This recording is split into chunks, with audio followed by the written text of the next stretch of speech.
I want to welcome everyone to the 2020 Mold Congress, when data matters. It is an honor to be here with you today and to be able to show you exactly how much data matters as I finally present the study that changes the indoor mold landscape and ends the debate about whether or not indoor microbial growth and dampness can cause single system and multi-system illness. But first things first, I want to thank the 3 doctors in my life. First and foremost, I want to thank Dr. Shoemaker, who among the many, many things that he has done for the people of the world, the environment, and me, has given me back my brain. And I want to thank Dr. McMahon, my co-author, for his tireless work and for being there for me in every aspect of this project, as well as just being there for me. And last but not least, Dr. Dooley, my beloved husband, who never once complained about the time and energy I devoted to making this happen, but always gave me his unwavering support. And finally, thanks to Laura Lundy and Nadia Dooley for their technical support in putting together this project. I want to dedicate this presentation to my father, Norman Goldstein, who passed away 3 years ago. My father was a physicist and loved the mountains and nature. After high school, I didn't continue in traditional academia, likely much to his disappointment at the time. Nevertheless, it was because of his emphasis in my childhood on science and math that I had the tools to do this. I think he would be proud to see this accomplishment. Since I didn't continue in traditional academia, I had no idea what I signed up for when I agreed to do a scholarly review of the literature. But my endless curiosity would not let me stop. I just had to figure out the answer. And as some of you may remember from my previous presentations, when I take something on, I don't give up. This project represents hundreds of hours of volunteer work, possibly thousands. Now I wish I'd kept track, but at the time I didn't really want to know and it didn't really matter.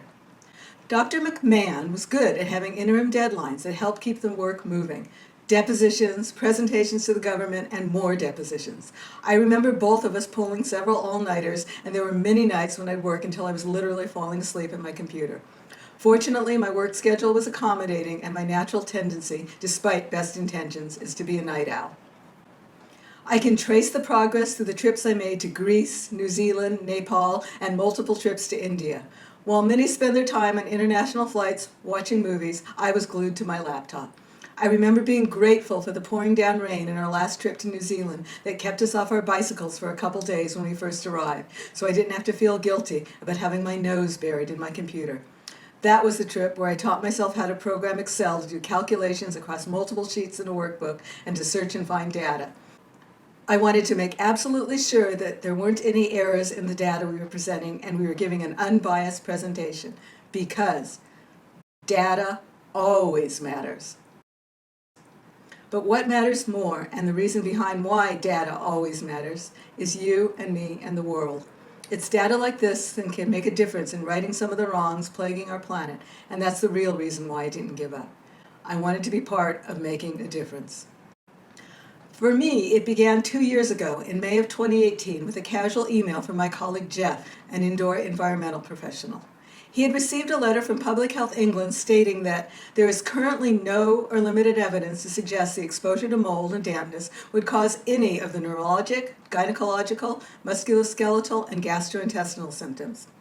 Jeff was reaching out to the surviving mold providers for documentation in the published literature to the contrary. Since I was interested in writing a publishable research paper, Dr. Shoemaker suggested that I do a scholarly review of the literature. And that's how it all began. That may have been the beginning of this journey for me, but what brought us to this point started long before with the work of Dr. Shoemaker in 1997, when he discovered the efficacy of cholestyramine in treating individuals who were suffering from exposure to Pfiesteria toxin. For me, part of the process was learning what was involved and how to write a comprehensive review of the literature. Many of the skills that I learned on my own that year ended up being part of the curriculum in my doctorate program the following year. Guidelines for reviewing clinical trials have been standardized and are much easier to evaluate. However, we were reviewing observational studies, so there weren't any standardized guidelines. Nevertheless, the basic format for journal articles still applies: backgrounds, method, results, discussion, conclusions. The background provides a summary of the published literature about the topic and establishes the need for further research. Our background review established the increasing evidence supporting associations between exposure to dampness and microbes with respiratory health, and the controversy that exposure to damp indoor environments is causative of adverse human health effects.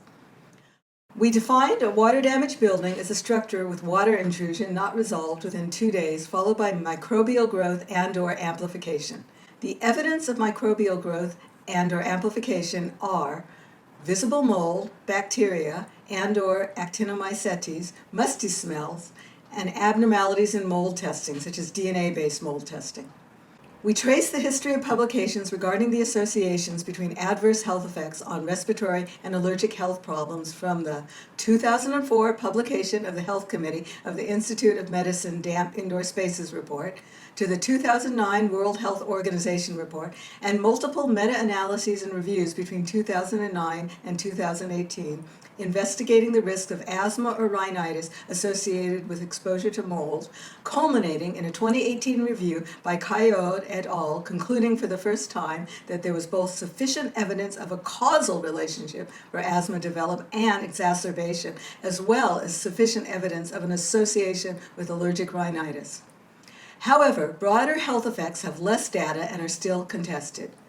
For this history, we began with the 2008 GAO publication, which reviewed only governmental fact sheets and 20 mold review articles and came up with the following table. Of note, not included in the table, because they were included in 5 or fewer guidance documents, were the references to fatigue, fever, dizziness, and gastrointestinal tract problems. Our history follows with Dr. Shoemaker's 2010 publication of the Policyholders of America Research Committee report on diagnosis and treatment of chronic inflammatory response syndrome caused by the exposure to the interior environment of water-damaged buildings. This publication cited 632 papers. The history of the development of the syndrome, chronic inflammatory response syndrome, is chronicled beginning with Dr. Shoemaker's work in 1997. The identification of the statistically significant 37 symptoms was published in 2006 along with a case definition for chronic biotoxin-associated illness, requiring the following.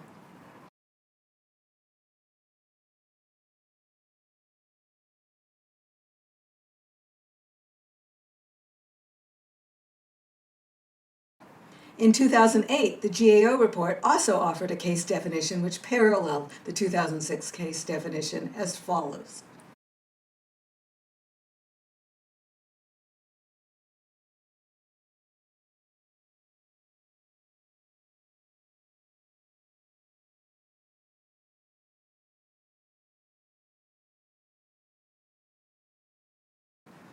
It was in the 2010 Policyholder of America's publication that this syndrome first became known as chronic inflammatory response syndrome.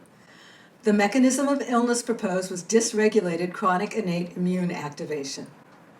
Recent research in a mouse model in 2019 by Harding et al.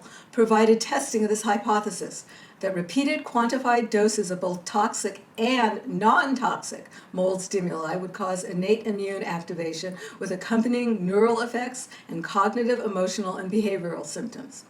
As early as 2006, Shoemaker and Maisel presented experimental evidence for causality for SIRS through progressive exposure studies in patients who had previously improved with SIRS treatment.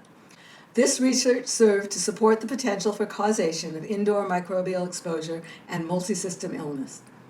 Nevertheless, despite the growing literature supporting these associations, medical experts testify in courts that chronic exposure to indoor mold cannot cause health problems beyond infection, allergies, and direct toxicity from toxins. They do this despite it being contrary to what governmental review positions state. As documented in the 2007 Wall Street Journal article, experts testify in court for defense interests, citing former position statements from professional academies that supported the position that microbial growth could not cause immune-related symptoms such as chronic fatigue or cognitive effects.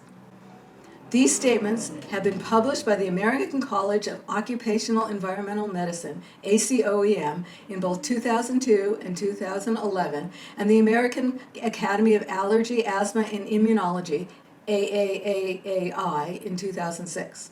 None of these 3 opinion statements currently serve as position statements for either of these organizations.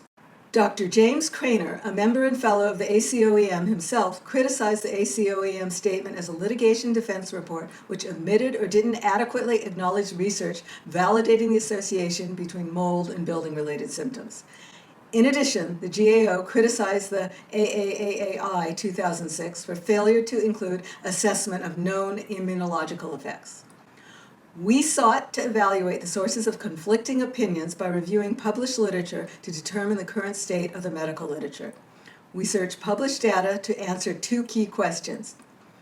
Is there adequate evidence supporting causation of multi-system illnesses from exposure to the interior of water-damaged building? What organ systems show association of adverse effects following exposure? Anyone who's completed Dr. Shoemaker's provider certification process knows the importance of methods. The first place to look to evaluate a study is the methods section. The methods section describes step by step how the study was performed with the goal that the study can be replicated by the reader with the same results. We performed a systematic search of PubMed database from 2011 through November 2018 using the following search terms: mold, dampness, and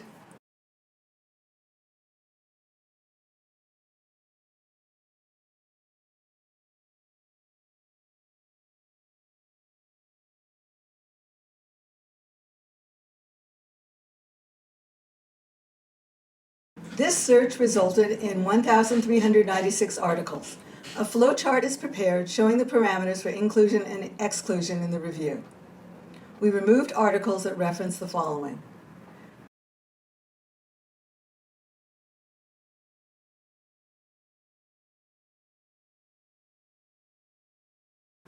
the criteria used for inclusion were that the study was as follows.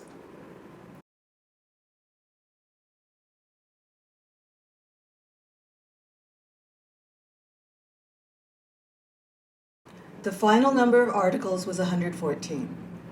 2 studies not available in English were translated using Google Translate. 1 abstract published in Chinese was included because the abstract listed detailed data with statistically significant results. Relevant characteristics from the studies were recorded in a standard form for data extraction. These forms are used to populate data synthesis tables. We were unsuccessful in finding a reliable tool to objectively evaluate each report, so we did not perform a formal bias or quality assessment. We calculated an odds ratio for 6 studies that did not include odds ratios but provided data that allowed for calculations. An odds ratio gives the odds that an event will occur. In this case, it is an adverse human health effect, so an odds ratio of greater than or equal to 2 means that the odds that the adverse human health effect will occur in someone with the exposure is at least 2 times greater than it occurring in someone without the exposure. The results section of the paper described the results of the data extraction. Eligible articles consisted of 78 cross-sectional studies, 18 cohort studies, 15 case control studies, and 3 case series case history studies. The combined total number of participants, households, and families in the studies was as follows: 270,454 with 1,493 additional cases and 1,846 controls. 1 study had greater than 46,000 participants. 2 cross-sectional studies and 3 case control studies assessing different parameters but evaluating the same participants are included only once in the total number of participants. The number of countries represented was over 30 from 5 continents. The USA had the greatest number of studies at 23, followed by Sweden second with 11, and China and Finland both third with 9. The study with the greatest number of participants, 46,051, was an international study that spanned 20 countries. China had the second largest study with 39,782 participants, followed by Sweden with a study that included 25,677 participants. Adverse health effects were classified according to the 8 body systems referenced in Diagnostic Process for Chronic Inflammatory Response Syndrome. When adverse health effects did not fit in these categories, we created a new category. Asthma and allergies were included as immunologic in addition to the respiratory system because these illnesses incorporate deranged immunologic components. In articles that assessed a constellation of symptoms, including the imprecise appellation of sick building syndrome or combined symptoms for statistical analysis, the statistically significant results were added to all appropriate categories referenced. Upon analysis of the 114 articles, we found that 92 reported results with one or more statistically significant relative risk or odds ratios greater than or equal to 1.5, and 2 reported results with no associations. 6 of the remaining 20 articles provided data enabling us to perform an odds ratio calculation. All 6 articles had one or more statistically significant association with odds ratio greater than or equal to 1.5. Therefore, we found the following.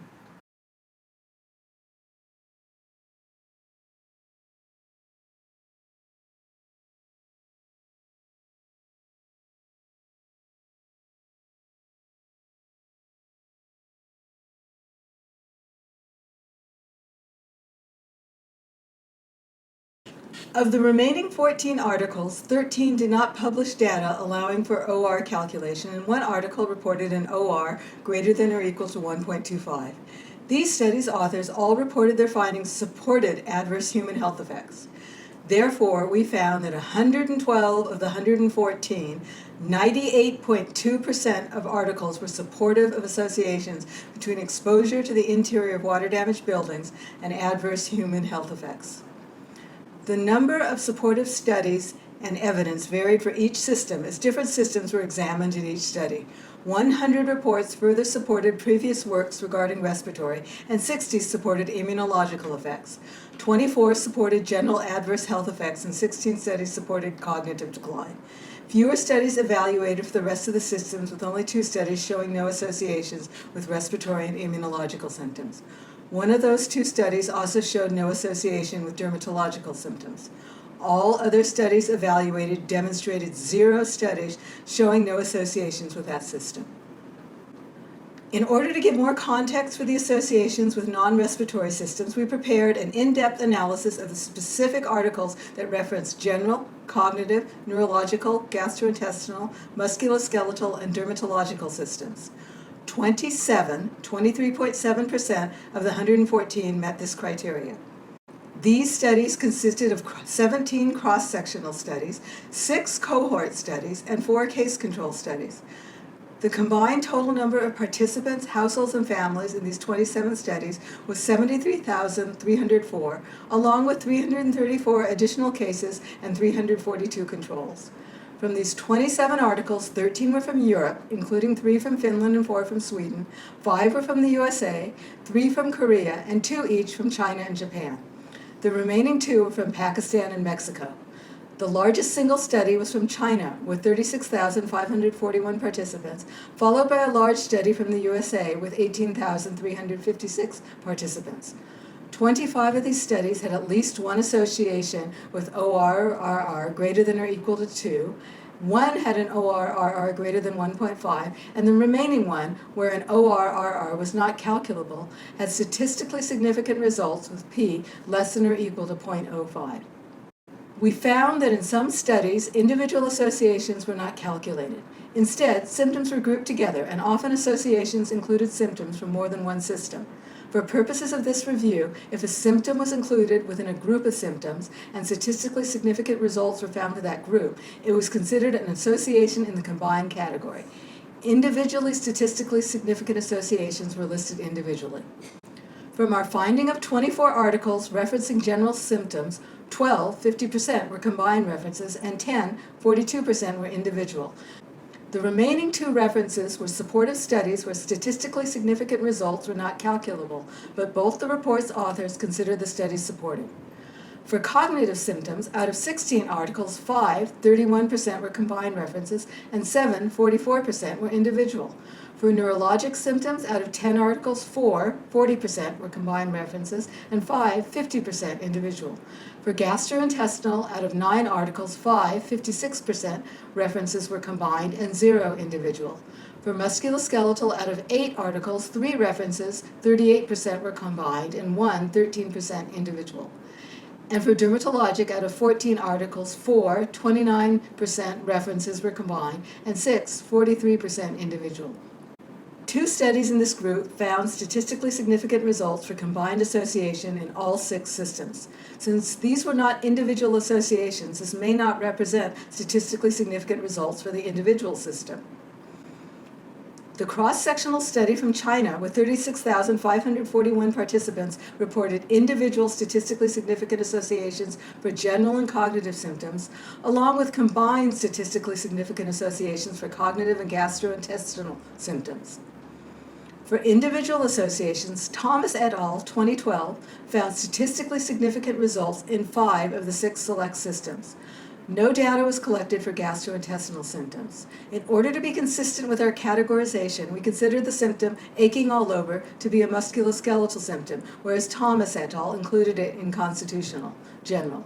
Shoemaker et al. 2014 also found statistically significant results for individual associations in 3 of the 6 select systems. In this particular study, data was not reported for the other 3 systems. Choi et al. 2014 evaluated the homes of 198 allergic children and 202 Swedish controls, measuring cultured fungi, beta-glucans, and ergosterol. No associations with adverse health effects were associated with elevated levels of cultured fungi, beta-glucans, and ergosterol. Pegas et al. 2011 looked at 342 students in Lisbon. Students ranged from 5 to 12 years old, but 92% were between 6 to 8 years. The percentage of children with wheezing was an astonishing 43.3%. Those with allergic rhinitis was 42.9%, and the prevalence of asthma was 5.6%. While some environmental associations were found with adverse health effects, no associations were noted between presence of mold and increase of asthma. The discussion section synthesizes the results of the search. It brings forth the significance and relevance of the results and demonstrates how it relates to the literature review and research question. Our objective was to document associations in other published research that would corroborate or disprove the peer-reviewed data published by Shoemaker beginning in 2005, confirming the multisystem, multisymptom illness that later became known as SIRS, resulting from exposure to the interior of water-damaged buildings. We found that most peer-reviewed research did not use the detailed symptom reporting that was used by Shoemaker. This was not an unexpected finding, given that SIRS research is in its infancy. This does not negate the possible impact from exposure to water-damaged buildings. It is more probable that it was not assessed to the level of detail that Shoemaker observed and documented. Nevertheless, one study that did use detailed reporting was the Thomas et al. 2012 case control study performed by NIOSH, a division of the CDC. The researchers found lower VCS scores and statistically significant increases in 18 of the 22 symptoms in every system they evaluated. All of these ORs were greater than or equal to 2. Multisystem illness and lowered VCS testing, as demonstrated in this NIOSH study, are hallmarks of SIRS. Work by 2 other groups, Tuominen et al. And Brewer et al., corroborated SIRS symptoms. Tuominen et al., part of a group in Finland, described a syndrome they called dampness and mold hypersensitivity syndrome that they defined by the following 5 criteria: exposure to dampness microbiota, recurrent and/or unusual infections, sick building syndrome, development of multiple chemical sensitivity, and sensitized olfactory scenting.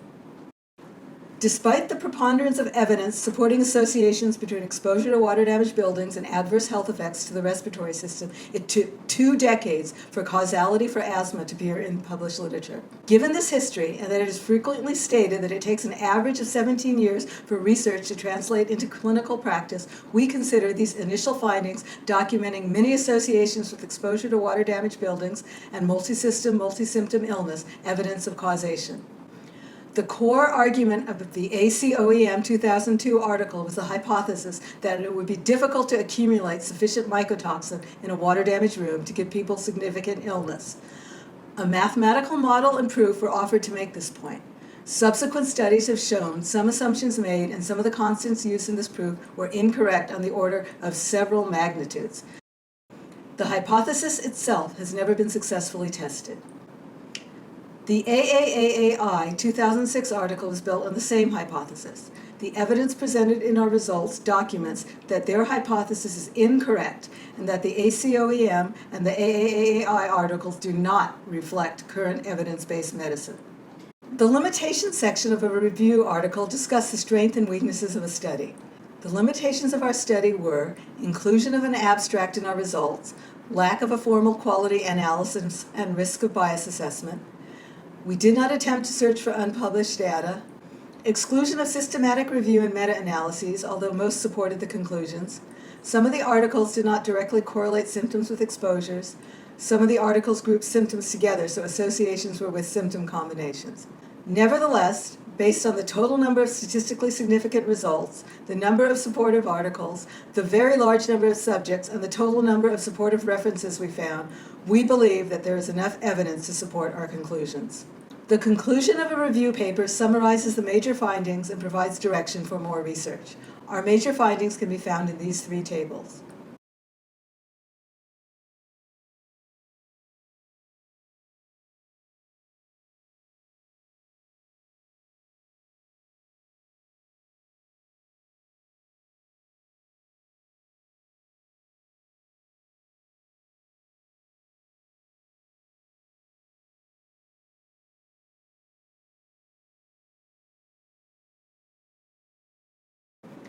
The proposition that inhaled mold fragments, toxins and inflammagens, or other components of the air in water-damaged buildings cause single and multisystem illness is supported by 112 of 114, 98.2% epidemiological articles published between 2011 and 2018.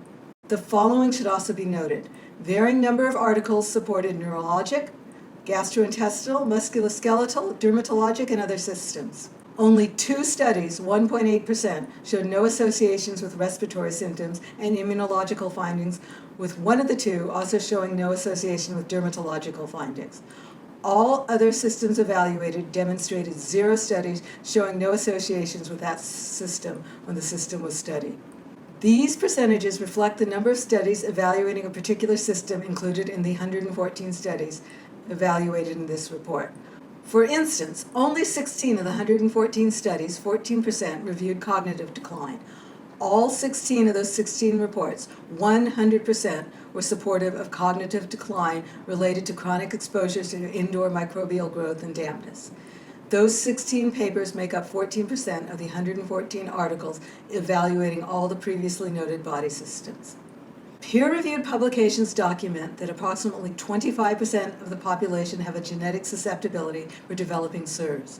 An estimated 50% of the buildings in the U.S. are water damaged, and the prevalence of SIRS is conservatively calculated at 7.01% in children, and likely higher in adults due to the progressive nature of SIRS. Based on these figures, a conservative calculation of the rate of exposure of predisposed persons in the U.S. is 52.1 million persons. This can be contrasted with the 2017 CDC figures of 30.3 million people with diagnosed and undiagnosed diabetes in the United States. Nevertheless, SIRS is still an under-recognized syndrome, and those suffering from it frequently lack appropriate medical diagnosis and subsequent treatment. Therefore, it is critical that more research be done to further evaluate the multi-symptom, multi-system adverse human health effects from exposure to water-damaged building, and policies must be put into place to address the impact.